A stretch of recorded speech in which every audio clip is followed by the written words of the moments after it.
Meskipun Nanang mengetahui Benny membagi pekerjaannya, Nanang tidak peduli karena ia hanya menerima hasil setoran dan ternyata hasil setoran itu kurang.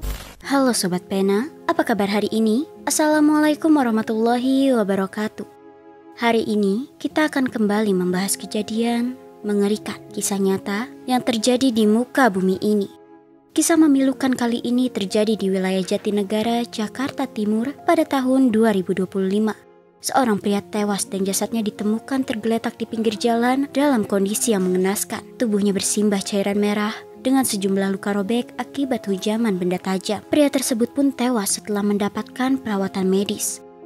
Rupanya, pelakunya bukanlah orang lain, melainkan adik kandungnya sendiri yang sebelumnya terlibat perkelahian dengan dirinya hingga korban meregang nyawa. Bagaimana cerita lengkap dari kisah yang satu ini? Langsung saja kita bahas lengkapnya di Kata Pena.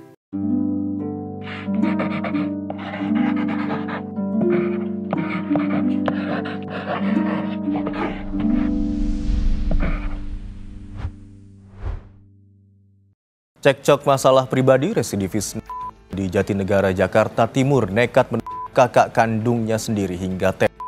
Pelaku berhasil ditangkap polisi setelah sempat melarikan diri ke Kabupaten Kuningan, Jawa Barat. Sebelum aku lanjut ceritanya, jangan lupa like, komen, subscribe, dan share video ini ke teman-teman kalian supaya mereka tahu dari kisah yang satu ini. Cerita ini dibuat berdasarkan berita yang beredar dan diterbitkan oleh beberapa media publik yang aku sajikan dan aku rangkum dalam bentuk alur cerita. Jadi, begini kisahnya. Di Jatinegara, Jakarta Timur, tepatnya di daerah Cipinang Besar Selatan, hiduplah seorang pria bernama Benny. Pada saat itu, Benny berusia 44 tahun. Di usianya tersebut, Benny sudah menikah, namun mereka belum dikaruniai anak. Bersama dengan istrinya, Benny tinggal di sebuah kontrakan sederhana yang tepatnya berada di kawasan Pasar Gembrong, Jakarta Timur. Kehidupan mereka berjalan pas-pasan dan hanya mengandalkan pekerjaan yang dijalani oleh Benny. Walau kehidupan mereka tampak biasa, ternyata Benny terjerumus ke dalam dunia barang haram. Benny ternyata melakukan aktivitas ilegal, yaitu bisnis barang haram. Barang haram tersebut ia dapatkan dari seorang pria yang merupakan bandar di wilayah Jakarta Timur bernama Nanang. Benny mendapatkan pekerjaan tersebut untuk mengedarkan barang haram jenis metamfetamin. Aktivitas haram itu ia jalani secara sembunyi-sembunyi tanpa sepengetahuan banyak orang. Ia berharap dapat memperoleh uang tambahan untuk menghidupi keluarganya, meski cara yang ditempuh jelas melanggar hukum. Dalam menjalankan bisnis gelapnya, Benny kerap berinteraksi dengan kakak kandungnya, Dede, yang berusia 47 tahun. Hubungan kakak beradik itu pada awalnya cukup akrab. Dede yang tinggal di rumah susun Cipinang Besar Selatan bersama ibu dan adik bungsu mereka sering menjadi tempat Benny singgah atau sekedar berbincang.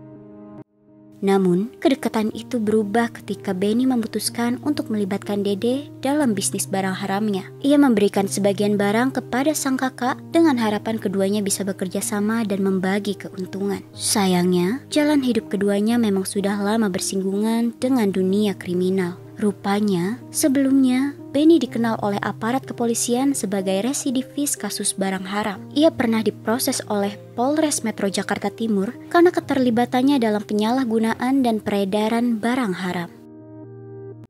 Sang kakak, Dede, juga mengalami hal yang sama semenjak bergabung dengan bisnis haram tersebut. Dede tercatat sebagai residivis yang pernah diproses oleh Polsek Jatinegara atas keterlibatan serupa.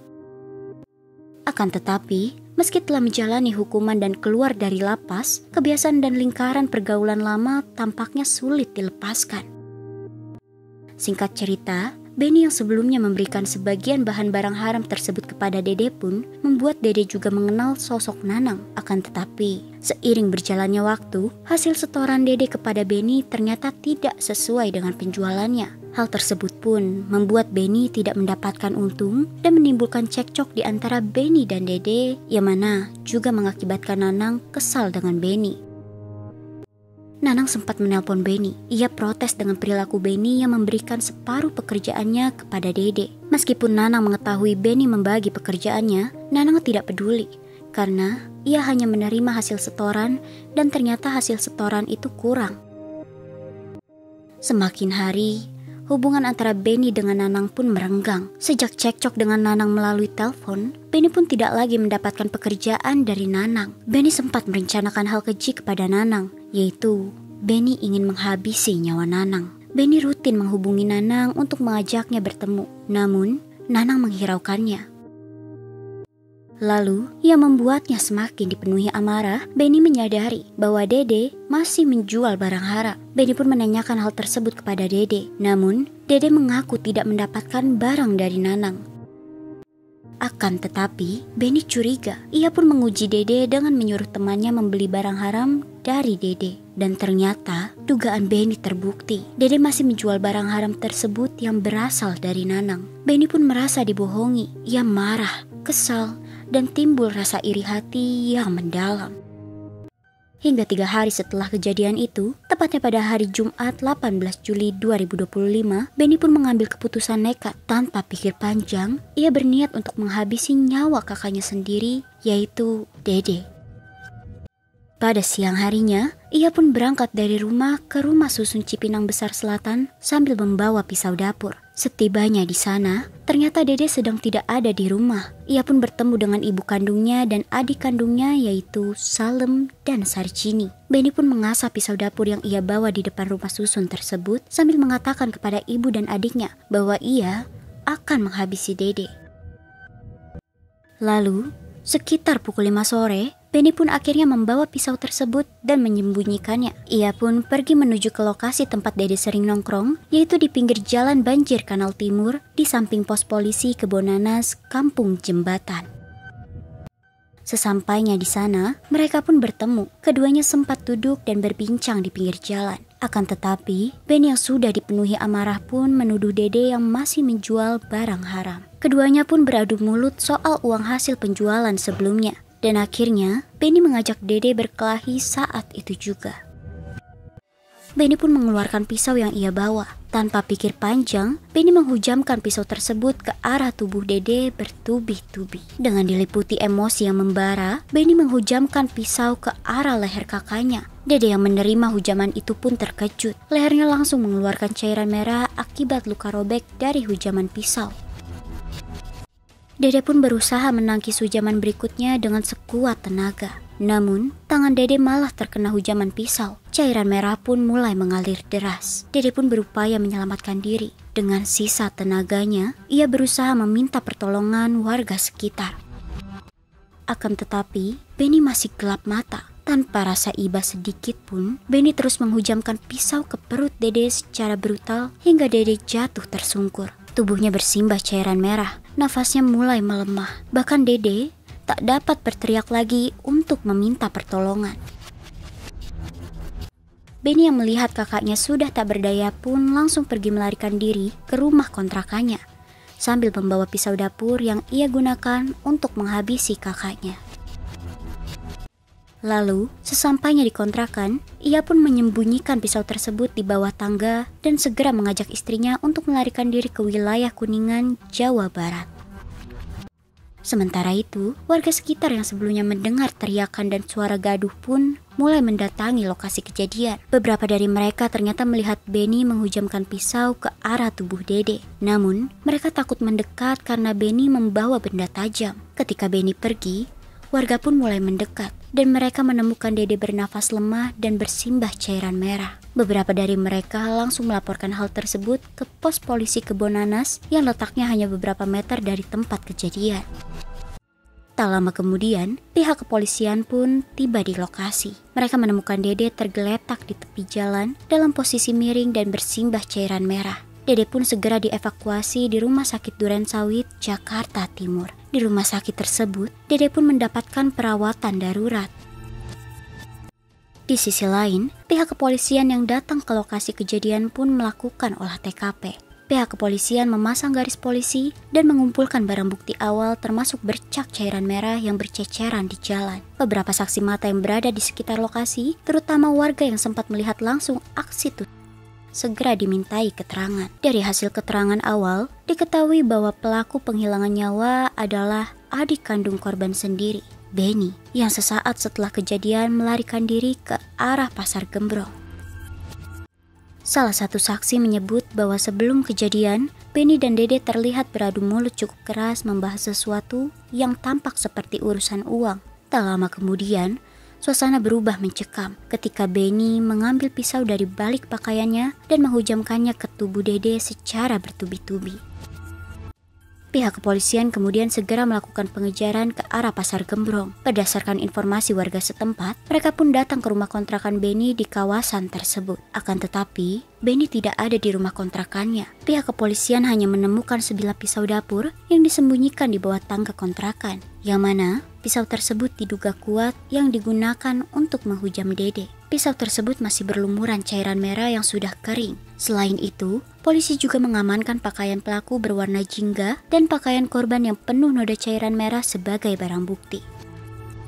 Lalu sobat, pada hari Sabtu 19 Juli 2025, sekitar pukul 7:06 pagi, Dede akhirnya dinyatakan meninggal dunia setelah mendapatkan perawatan intensif di rumah sakit. Upaya tim medis untuk menyelamatkan nyawanya tidak membuahkan hasil. Luka parah di bagian leher, tangan, dan perut membuat Dede kehilangan banyak cairan merah, hingga akhirnya nyawanya tak tertolong. Kabar duka itu langsung disampaikan kepada pihak keluarga yang tinggal di Susun, Cipinang Besar Selatan.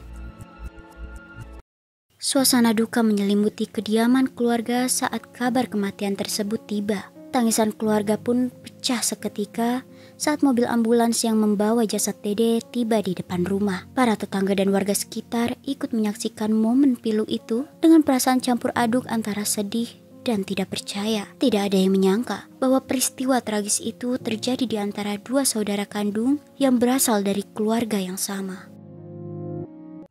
Di sisi lain, setelah pihak kepolisian memastikan identitas Benny dan arah pelarian, pihak kepolisian memperluas pencarian hingga keluar wilayah Jakarta. Dari hasil penelusuran jejak komunikasi dan keterangan saksi, diketahui bahwa Benny melarikan diri bersama istrinya ke daerah Kuningan, Jawa Barat. Polisi kemudian melakukan pelacakan intensif menggunakan data perjalanan dan laporan warga setempat. Kurang dari 24 jam setelah kejadian, tim Resmo Polda Metro Jaya berhasil membekuk Benny di Jalan Raya Garawangi, Kecamatan Purwasari, Kabupaten Kuningan pada hari Sabtu 19 Juli 2025 sekitar pukul 7:10 malam. Dalam penangkapan itu, Benny tidak melakukan perlawanan. Ia tampak tenang, tetapi wajahnya menunjukkan rasa penyesalan bercampur kebingungan. Ia kemudian dibawa ke Subdit Resmob di Treskrimum Polda Metro Jaya untuk pemeriksaan lebih lanjut.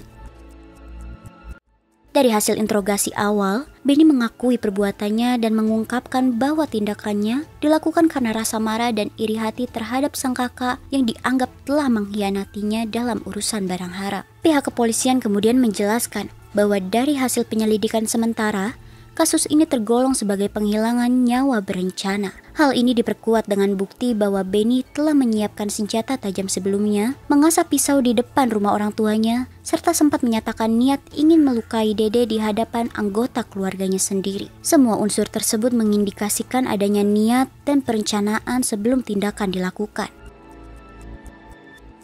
Berdasarkan pengakuan dan bukti-bukti yang ada, Benny pun harus mempertanggungjawabkan tindakannya di hadapan hukum. Ia pun dijerat dengan pasal 340 KUHP tentang penghilangan nyawa berencana, subsidiar pasal 338 KUHP tentang penghilangan nyawa, atau pasal 351 ayat 3 KUHP tentang penganiayaan yang mengakibatkan kematian.